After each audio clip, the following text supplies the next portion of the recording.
Thanks for making it to Veterans Info Tap. Today I'm going to talk to you about reasons why your VA claim could be getting denied.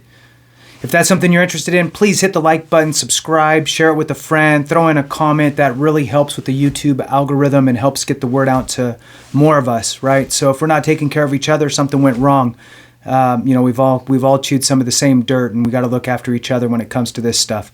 So in the world of VA, when it comes to your claim, really it boils down to three things for a successful claim.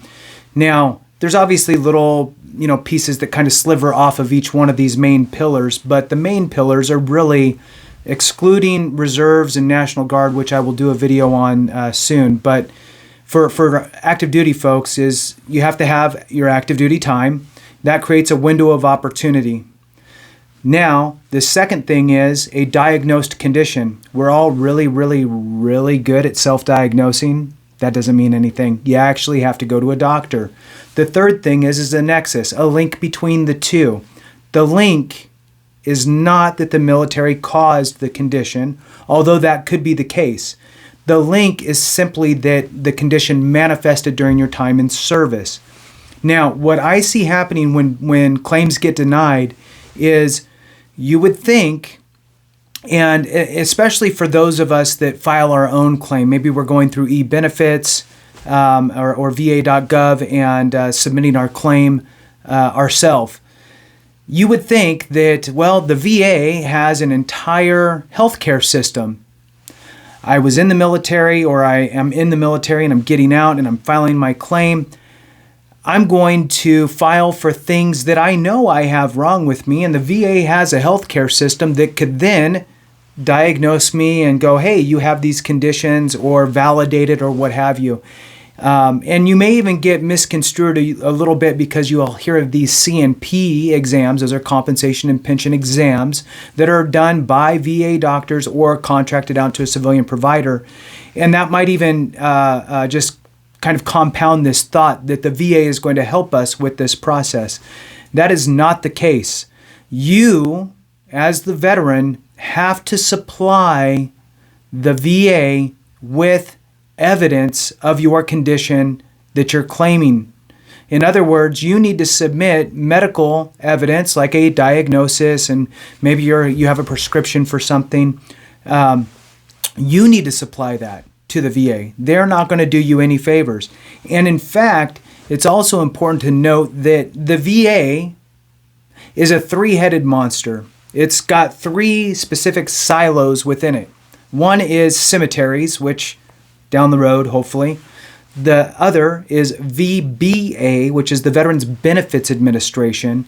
And then the third one is VHA, the Veterans Healthcare Administration. All of those are under the VA umbrella.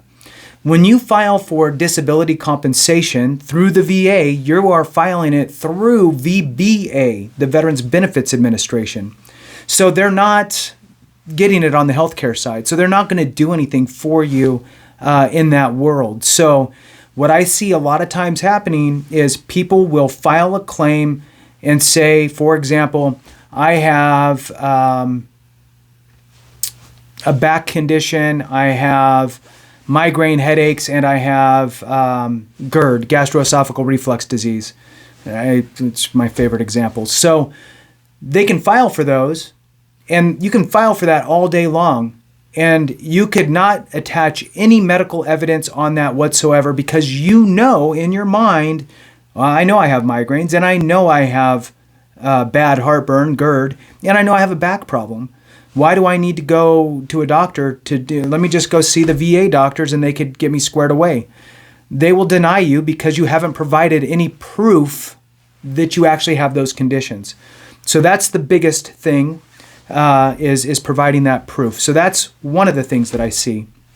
And it's under the misperception that the VA is actually going to help you with your diagnosis, or help you by developing your claim, or help you by establishing some medical evidence, and they're just not going to. So that's number one. The other one is the nexus, the link between the two.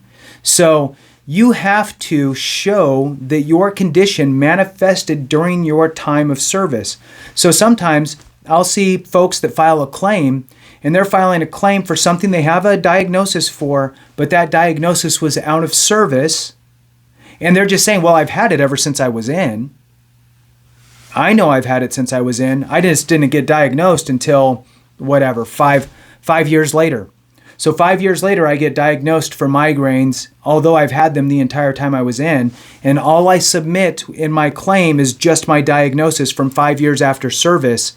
The VA is going to look at that and go, well, prove to me that it manifested during your time in service. And if you do not have anything in your medical records regarding migraines, you're out of luck. They're going to turn you down and say not service connected.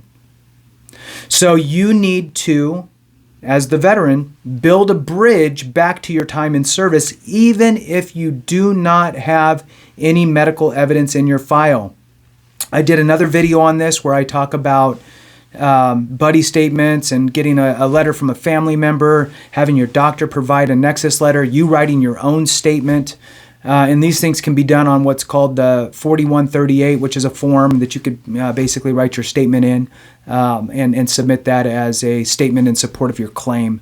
So these are some real basic things that will eliminate some heartache going through the VA process, is making sure that you actually develop your claim and provide the applicable evidence prior to submitting it.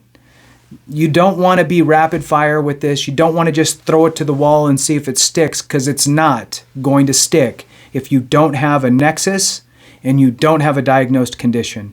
So those are the two big things that you can avoid happening to you. So please, again, hit the thumbs up for me, subscribe if you haven't already, and thank you to all of you who've already subscribed. I really appreciate it, and I'll keep pushing out content. Thanks again, and have a great one.